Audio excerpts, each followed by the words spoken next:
the whole case and the whole scenario revolved around changing my language. I had a student who decided to a girl who started identifying as a boy. I adopted the student's new first name, her preferred first name. But when it came to third person personal pronouns, which, as a language teacher, these are things I think about. A third person personal pronoun designates someone's sex.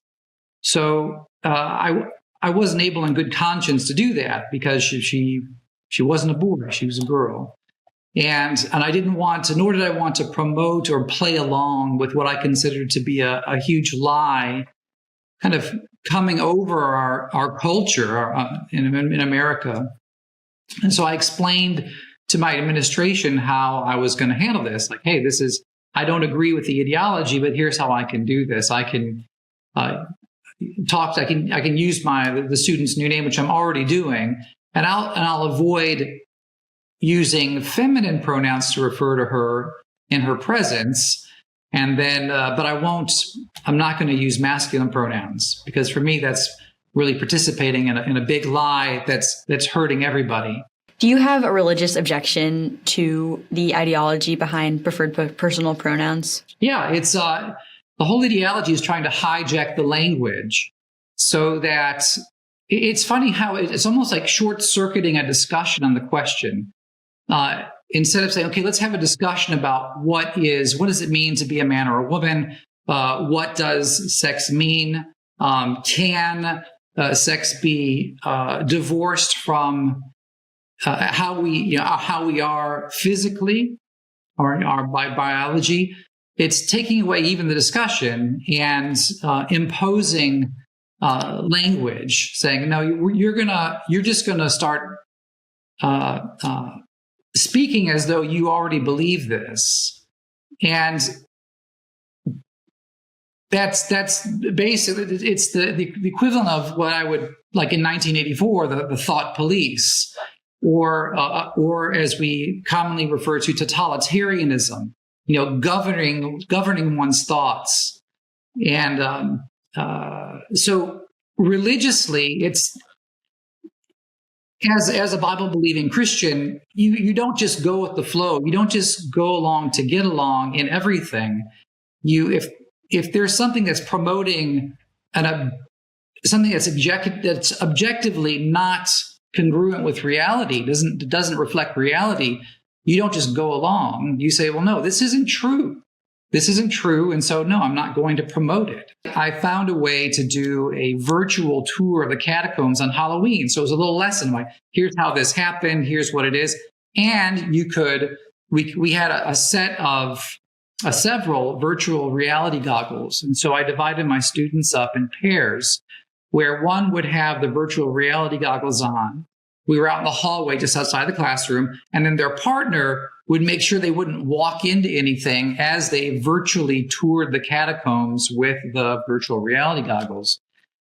And so the student in question was walking towards a wall, and her partner wasn't paying attention. I'm just keeping an eye on everybody. And I realized the partner wasn't paying attention, and she was about to run into a wall. And I as a reflex, shouted out, "Don't let her hit the wall."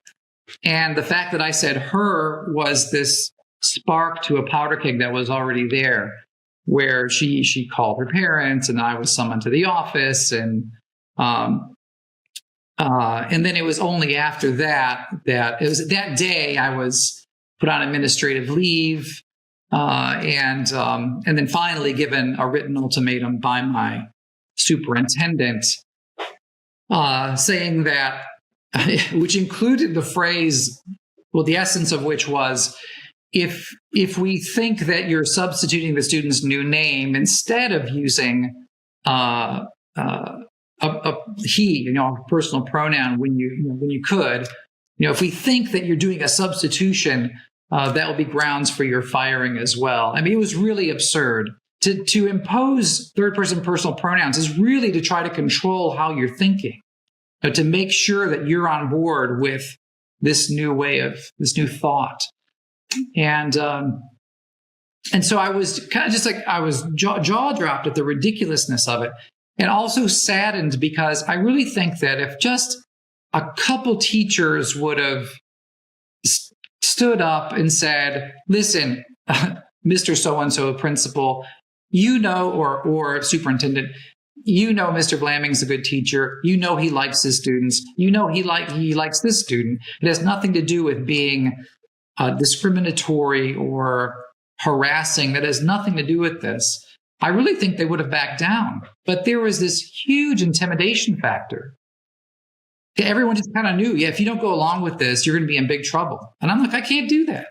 As a Christian, we don't just go along with things. The core fundamental issue is that a government can't compel you to lie or threaten you with punishment if you don't lie. And that's exactly what Peter talked about, what happened in this case. He went out of his way to accommodate this student, but it wasn't enough for the school board. The school board said you have to use the words, you have to express a viewpoint that is wrong in order to stay here. And that shouldn't be the case in any part of America. It's very clear, and we're thankful the Virginia Supreme Court made it absolutely clear here in Virginia, that the Constitution protects the right to free speech, not to be compelled to speak a message that you disagree with. As Peter talked about, that kind of ideology, saying you have to say those words, you have to express this belief, that's totalitarianism. That's not tolerance. Tolerance should be a two-way street where we agree to disagree, but we don't compel someone to speak a message with they disagree. And that's exactly what the school board tried to do here. We're thankful the Virginia Supreme Court said, no, not in the Commonwealth of Virginia. We're hopeful that spreads throughout the country. If people don't stand up and say, no, we're not going along with totalitarianism, it just keeps on going. It's like a steamroller. It won't stop until someone says, I'm not doing this. I'm not going along with this. So I would encourage other teachers in my situation, yes, to take a stand. I'm so relieved that our very basic fundamental rights of freedom of expression, of freedom of religion have been upheld, have been formally upheld.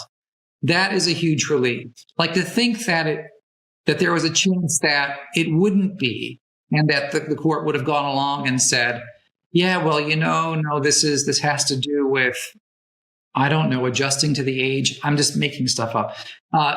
That would have been crushing. And so I'm very relieved that our basic rights as American citizens, as Virginian and American citizens, were upheld.